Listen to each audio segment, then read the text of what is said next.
Hello, everyone, and welcome back to Entrepreneur Talks podcast. This is our season 2, run by Women Flix. My name is Yola Bastos. Follow us on social media by Instagram, Facebook, and YouTube. You will be able, by these platforms, listen, share, and like our podcast sessions. So, don't forget, follow us on social media.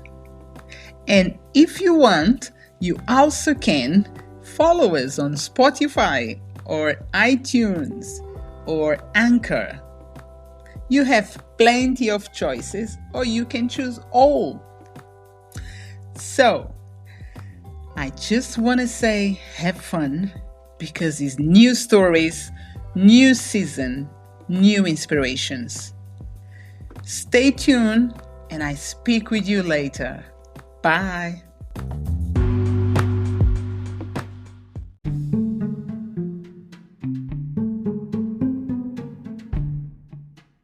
My guest for today is Nathan. He's an entrepreneur and expert in remote hiring and e-commerce. Most recently, Nathan co-founded freeup.com in 2015 with an initial $5,000 investment, scaled it to $12 million per year in revenue, and was then acquired in 2019. Today, Nathan is a co-founder of OutsourceSchool, a company working to educate entrepreneurs on how to effectively hire and scale with virtual assistants. Nathan has appeared on 300 or more podcasts, is a social media personality, and loves sharing advice on scaling remote businesses. Let's welcome Nathan.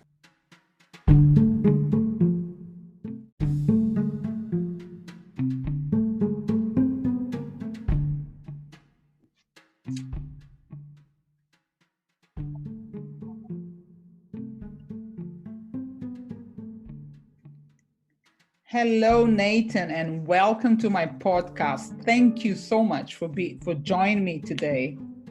Yeah, thanks so much for having me. I appreciate it. How are you doing? Doing great, hanging in there, staying safe. What about you? The same. This situation about coronavirus is just making people stay at home and stay safe. That's the message, and I just really follow strictly. Right. I'm in the same boat. Great. So let me ask you, what are the key lessons that you've learned from your entrepreneurial journey? It's a big word. Yeah, I mean, I was a longtime Amazon seller, and sorry, it made me confirm the recording. So I was a longtime Amazon seller, and then I started my own marketplace called FreeUp for pre-vetted virtual assistants, freelancers, and agencies. And I eventually sold that, and now I'm working on a new company called OutsourceSchool, where we teach people how to use virtual assistants and how to really delegate. So with my first business, Amazon, I really learned how to not be dependent on one thing, because Amazon controls everything. They make all the rules. They can shut down your products. They can close your business. So that was my main takeaway from the Amazon business, was to not be reliant on another third party and build your own brand. So that's what I did with FreeUp. With FreeUp, I learned how to build a software company, because I'm not a developer and I never coded before, but I had to learn to work with developers and quality assurance teams and build a software that supported the freelancers and the clients on the platform. And that was all new to me. And with OutsourceSchool, my new business, we're selling courses along with software. So I'm really learning how to build a funnel and how to create courses that help people and that people actually complete. So 3 different businesses that I all had different takeaways from. Fabulous. Wow. And you were talking about Amazon, and Amazon, for how long you've been working, or did you stop already? You mentioned you still do some stuff with them. I stopped. I did it for around 7 years, but I haven't done it for 6 or 7 years. 7 years, and you made money through that. Yeah, I sold over $25 million. Oh, wow. That's amazing. Wow. Thank you.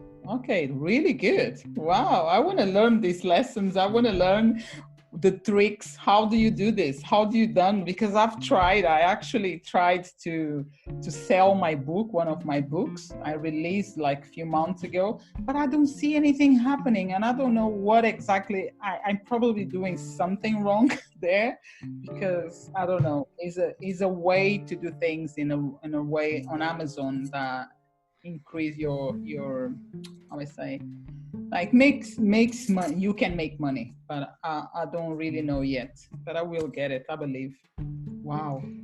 Yeah, I mean, I haven't sold on Amazon for a while, so I'm probably not the best person to speak on how to do it now, because how to do it now is a lot different than how to do it back in the day. But I got in at a really good time. I did it in 2008, 2009, when people were just starting to buy more and more on Amazon. And I kind of got out before it became more competitive and before Amazon made a lot of changes.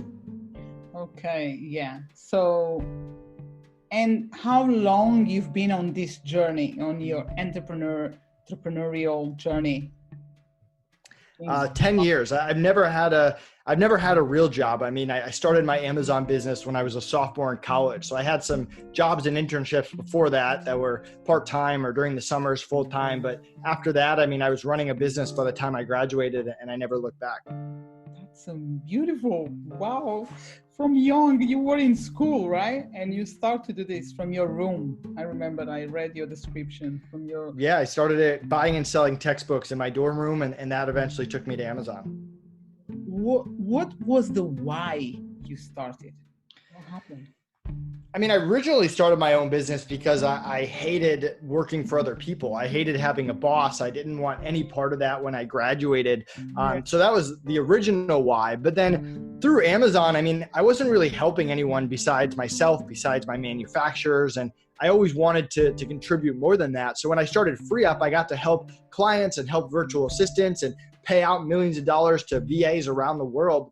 Mm-hmm. So when I sold FreeUp, I like that feeling. I like helping people. I like giving back. So starting OutsourceSchool now, I mean, we're giving a percentage of all sales to our favorite charity, Teach for the Philippines. We're helping clients get better at hiring, which helps them grow their business and pursue their dreams. So it kind of started off as more rebelling. I don't want a boss. I don't want to work for other people. I want to make a lot of money. And it kind of changed to, yes, I want to be successful and make money and grow a business, but I also want to help other people while I do it. Wow. I'm speechless. I can feel your energy, and I can feel the fact that you love what you do, and the way you love it is big thing. Wow. And you do all this remotely. Yeah, so I opened up an office with my Amazon business around year 4 or 5. And it was probably one of the worst business decisions I ever made. I added overhead to a business that didn't need it. I hated driving to work every day, and I always just wanted something better. So I got rid of that. I went remote, and I've been remote ever since, and I have no plans to change that anytime in the future. And you find that easy for you then? And you teach this as well, right? So I don't teach how to be an entrepreneur, but I teach how to use virtual assistants. So my first course of OutsourceSchool is called Cracking the VA Code, and it teaches you how to train, onboard, manage virtual assistants. And my second course is called the Podcast Outreach Formula. So it teaches you how to use virtual assistants to get on more podcasts. And then we're coming out with more and more courses and software all about how to use virtual assistants for different things. Oh, awesome. Do you run your own podcast as well? So I ran a podcast called the Outsourcing and Scaling Show, and that was sold as part of my FreeUp acquisition. Okay. You got a journey? Wow, when you're so young. Great. Thank you. I appreciate it. How are you feeling? I'm good. I mean, I had a lot of travel plans scheduled, and all that got canceled because of Corona. So now I just kind of have my head down and trying to build OutsourceSchool and build out more courses and see how far we can push this thing. Yeah, bringing our work ahead, right? Because we got so much time now. We can do much things for the future. I mean, like, yeah, to program more stuff to come out or live now or later. It's an amazing thing. And I also want to ask you, interviewing, onboarding, and managing a team of remote VAS is hard.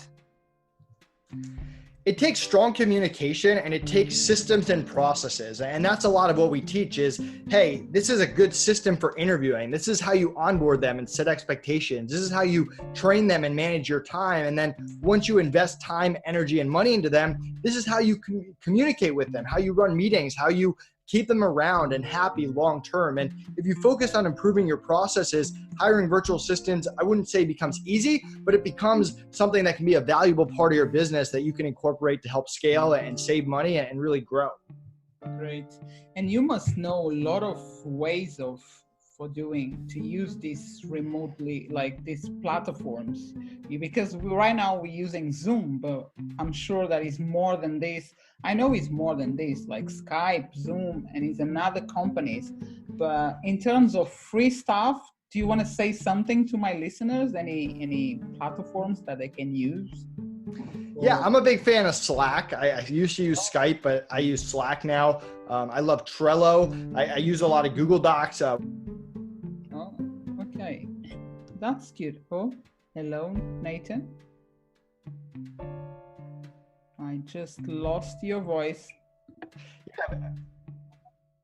Yeah, about free tools. So I use Slack and Trello and Google Documents, and we're creating our own tools as well. But I mean, you can run a large virtual team and use a lot of free or inexpensive software. That's good. So you said, what's the name again? Sorry. Can you repeat? Slack. Slack. Is that American? I believe it is, yeah. Probably because I never heard. I'm in London, UK, and that's one of the platforms I never heard before. So Slack. I'm going to make a note and I will have a look as well, as I'm sure my listeners will do the same. Slack. And awesome. And another question I've got for you is delegating tasks off your plate that aren't your expertise or that are taking too much of your time. Do you do this? How do you do delegating tasks off your plate that aren't your expertise?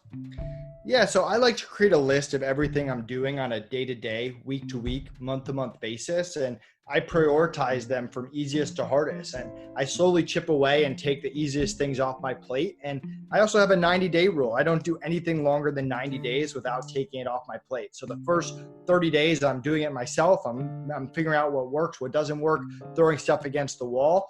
By the second month, I have a pretty good understanding of what doesn't work, and I fine tune it. I maybe start interviewing someone, and then I spend that third month training them and getting it off my plate and really mastering the process. And us entrepreneurs, we tend to add lots of things to our plate. And if you don't have a system for consistently taking things off your plate, eventually you're going to run out of hours in the week. So that's an activity that I do, that my business partner does, that continues to hire people and delegate it and let us focus on higher and bigger priority tasks.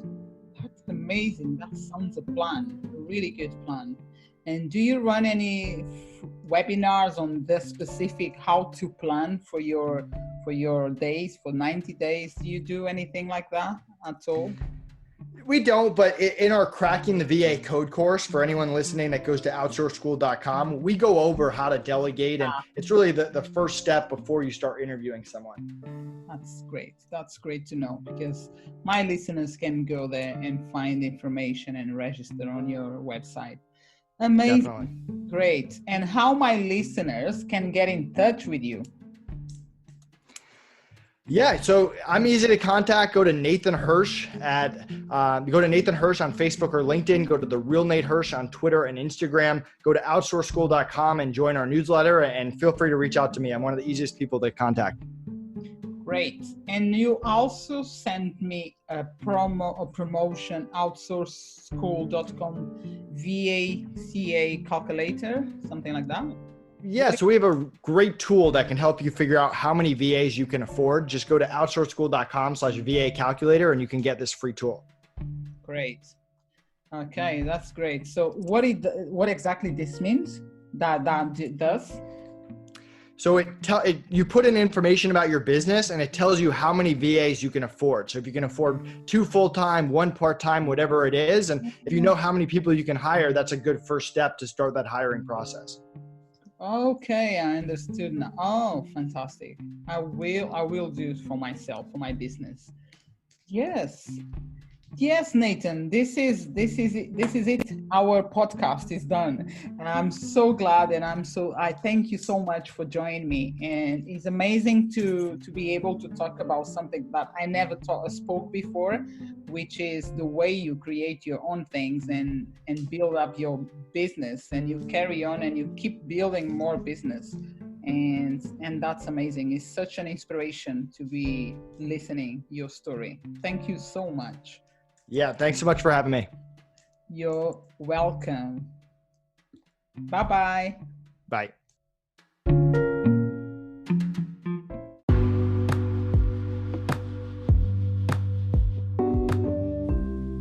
This is the end of our session, and I just want to say thank you so much for being with us.